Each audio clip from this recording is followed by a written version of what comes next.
अस्सलामुअलैकुम, आप देख रहे हैं डॉन न्यूज़। मैं हूं सैयद रजी। हेडलाइंस आप जान चुके हैं। अहम खबर है, IMF वफ्द की वज़ीर ख़जाना मोहम्मद औरंगज़ेब से मुलाकात हुई है। वज़ीर ख़जाना ने IMF को पाकिस्तान की माशी सूरत हाल और माशी इस्लाहात के एजेंडे पर ब्रीफ किया। मज़ीद जानेंगे डॉन न्यूज़ के नुमाइंदे ताहिर शिरानी से। ताहिर, बताइएगा मुलाकात में किन उमूर पर तबादला ख्याल किया गया?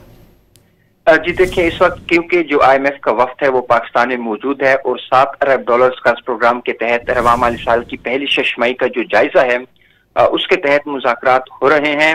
IMF वफ्द की क़ियादत मिशन चीफ नेथन पोर्टर कर रहे हैं और उनकी सरबराही में आज वज़ीर ख़जाना औरंगज़ेब से उनकी मुलाकात हुई है।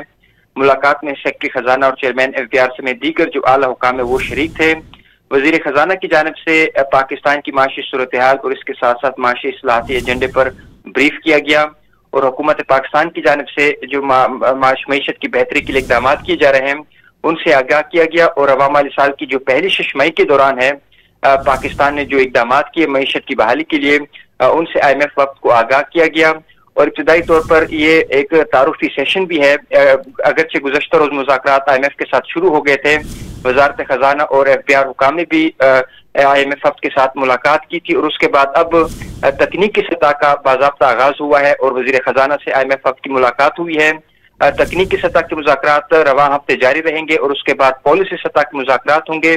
14 मार्च तक IMF और हुकूमत पाकिस्तान के मुज़ाकरात जारी रहेंगे और उसके बाद जो कर्ज प्रोग्राम के हवाले से IMF वफ्द अपनी सिफारिशात देगा। वज़ीर ख़जाना की जानिब से आज की मुलाकात में IMF वफ्द को ये भी बताया गया कि जो IMF की जानिब से जो भी सिफारिशात हुकूमत पाकिस्तान को दी गई है उन पर अमल दरामद किया जा रहा है और IMF के साथ तयशुदा अहदाफ पर हुकूमत पाकिस्तान कारबंद है कि वो अमल दरामद करेगी। और यही वजह है कि हुकूमत मईशत की बेहतरी के लिए IMF की सिफारिशात की रोशनी में इक़दाम कर रही है। जी बहुत शुक्रिया ताहिर शिरानी इन तफसीलात के लिए।